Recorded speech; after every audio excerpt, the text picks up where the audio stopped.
Модель раскрывается, когда ты знаешь ее историю, как копаешь, что такое Bugatti Рояль. Вот когда ты знаешь, повышается ценность модели. Да? Когда ты знаешь создателя, то есть ты переносишься, у тебя остается в коллекции не просто Bugatti Рояль, там лимитированная серия и там лучшая в мире по качеству, ну, это бескромно, ну, так и есть, да, качество, лучшего в мире нет. А я подумал, ну почему не подписать у автора? Это вот личная какая-то, вот что-то личное, какая-то другая Угу. энергетика. И Угу. я стал Я подписывать, показую, так, будь я ласка. стал подписывать модели.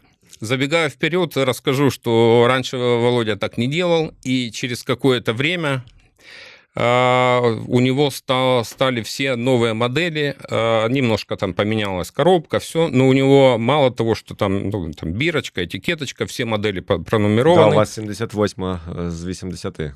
Так, я еще номера выбирал, но это отдельная история.